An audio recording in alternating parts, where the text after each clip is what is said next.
What's going on, everyone? Welcome back. Today we have got our Week 14 waiver wire pickups, our fantasy playoff primer. Must tune in. And as always, if you guys enjoyed, hit that like button, subscribe. Check us out online at adpfantasy.com. All the details in the description. You can become a part of the free newsletter, get exclusive early access to content, become a member, get personalized fantasy advice, and more. But for now, let's get right into it. As always, we start at the quarterback position, and this time we begin with one Kirk Cousins. Maybe a little bit of a forgotten name as of late because Vikings coming off the bye week, and then some struggles versus opponents like the Denver Broncos, not too impressive versus the Seattle Seahawks. But Week 14, Cousins has a matchup versus the Detroit Lions that just made Mitchell Trubisky look like an average quarterback in the NFL, and we all know that's not the case. On top of that, Adam Thielen more than likely will return for this contest. That's a huge boost for this offense. If Dalvin Cook isn't available, will some of that pressure shift to Kirk Cousins, force him to throw the football? Either way, Kirk Cousins and the Minnesota offense should have a pretty good day versus the Detroit Lions. Next up, we've got Ryan Tannehill, who last week, 182 yards, 2 touchdowns, nothing too crazy, but still pretty efficient versus the Colts in a nice victory. Now in Week 14, he gets the Oakland Raiders. That secondary continues to get lit up. That defense continues to be less and less impressive as the weeks go on. And the way this Titans offense has looked with Tannehill under center, it's tough to ignore him as a viable streaming option, even though they might be more predicated on the run. Versus this Raiders defense, Tannehill will have his chances, and he's not a bad option. Next up, we have got Sam Darnold, ever so familiar by this point in time last week versus the Bengals. A huge disappointment as the Jets couldn't get a single touchdown. Are you kidding me? But we highlighted this with Darnold. Even in favorable matchups, this offense can go hot and cold, so watch out for that. But the thing is, in Week 14, the Jets get the Miami Dolphins. And we saw a guy like Carson Wentz break out versus the Dolphins, kind of go ahead and bounce back versus them. Now, I'm not saying Sam Darnold is in the same breath as Carson Wentz, but I absolutely expect him to bounce back as well. The weapons are there, and we've seen Darnold kind of have a disappointing contest versus an easier opponent and then bounce back because of favorable matchups. Well, this is exactly that scenario in Week 14. And coming in at number 4, we saved the best for last. Ryan Fitzpatrick, aka Ryan Fitzmagic, baby. We said pick him up last week. Do yourself a favor. His remaining season schedule is absolutely bonkers, and that is the case this week versus the New York Jets. He's also got matchups with the Cincinnati Bengals. He has the easiest remaining defensive matchup schedule period out of the league, and he broke out versus the Philadelphia Eagles a week early, but nonetheless showing you that he can absolutely explode. 365 yards passing, 3 touchdowns, and a pick. If you're someone that's ballsy, that wants to go out in an edge, Ryan Fitzpatrick just might be the poster boy of the streaming quarterback pickup of your fantasy football playoffs in 2019. Switching to our running backs, we start with the must-know name in Alexander Mattison. And obviously, this is a guy that we mentioned at the start of the season as one of the must-own handcuffs to Dalvin Cook. And if you listen to us, you know that we preach getting your stud RB handcuffs, hanging onto them for the entire season. And Mattison is just that. If Dalvin Cook goes down, he is a league winner regardless of the matchup in that run-first offense of the Vikings. And at this point in time, we don't know the severity of the Dalvin Cook shoulder injury. It happened versus Seattle. He sits out in that game. So it's anyone's guess at this point in time. Will we, won't we know what the situation is by Wednesday? Maybe, maybe not. But that just means if Alexander Mattison is somehow available on your waivers, you might go ahead and spend the bank, because if he even is the starter for one game, he is an absolute RB1 that you just got off of the waivers. Next, we continue with some less exciting options at the running back position, but still viable, in Darwin Thompson of the Chiefs, who this last week saw some action as the injuries continue to pile on for Kansas City. First it was Damian Williams, then Darrell Williams.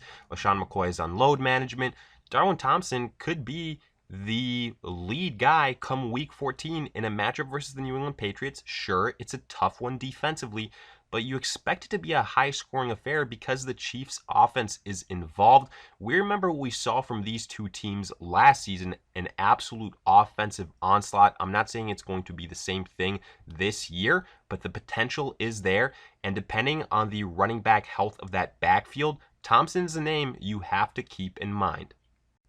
Our third and final running back is Raheem Mostert of the 49ers, who absolutely blew up last week in a very tough matchup versus the Ravens, 146 yards and a touchdown. But in that tough sledding of a game with the weather being a factor, it was the Raheem Mostert show, and he made the most of it. Hot hand, no Matt Breida. Tevin Coleman didn't get it going. Now, the question is, will it continue in Week 14? No doubt Mostert will be a hot waiver wire addition.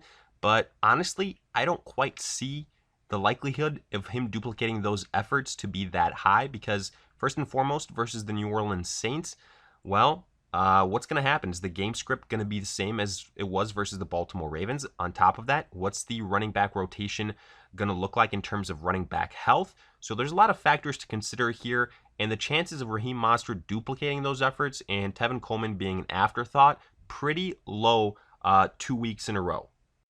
Transitioning to our wide receivers, we begin with Darius Slayton of the Giants.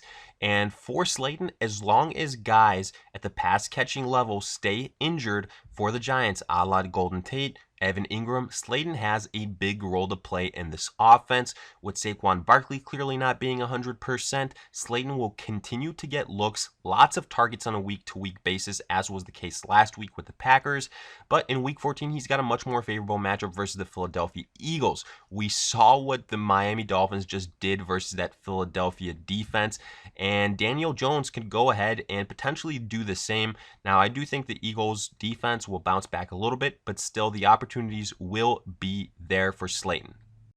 Next, we've got Zach Pascal of the Indianapolis Colts. This last week, 7 receptions for 109 yards and a loss versus the Titans. But Week 14 should be another favorable matchup versus the Tampa Bay Bucks secondary. I do think Pascal right now has to be one of the top options as far as pass catchers are concerned. I love Jack Doyle on this offense, but he's going to be a name for later on our list because T.Y. Hilton, is he going to play or not? Chester Rogers, he's out. So Zach Pascal is one of the main guys there. I like him as a continued target that is favored by Jacoby Brissett.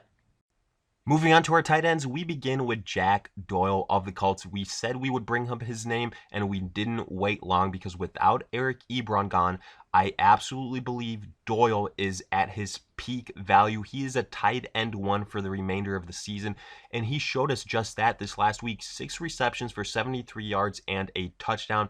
It also helps there's all these other pass-catching injuries in that offense for the Colts. Favorable matchup versus the Bucks.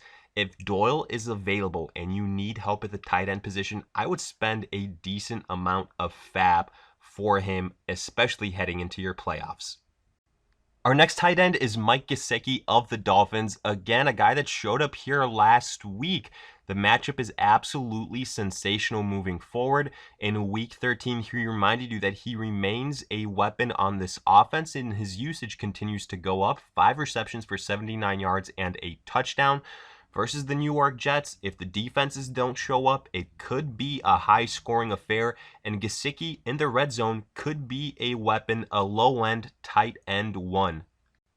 Our third and final tight end is Vance McDonald of the Steelers, and look, he hasn't been all that great this season, but the fact that he's playing the Arizona Cardinals alone warrants consideration here. Last week, Tyler Higbee absolutely blew up against them, and just because of that one performance, now he's being mentioned as a must-own pickup. So for that reason, maybe you want to go ahead, take a chance in Vance McDonald. The Cardinals are absolutely atrocious versus the tight end. He could be someone that sneakily gets you some production. And finally, getting to our defenses, we start with the Minnesota Vikings, who in Week 14 faced the Detroit Lions divisional game at Minnesota. And even though the Vikings struggled this last week versus the Seahawks, that was with an MVP candidate quarterback. Now there's going to be a bit of a drop-off whether they face Driscoll or Blau for the Detroit Lions. Even though Blau had a nice performance versus the Chicago Bears, I think it's going to be a little bit tougher sledding some game film on him. And the Vikings defense is no joke either versus especially subpar competition. A lot of injuries for the Detroit Lions right now. I think the Vikings can be a decent 10-point type of defense in Week 14.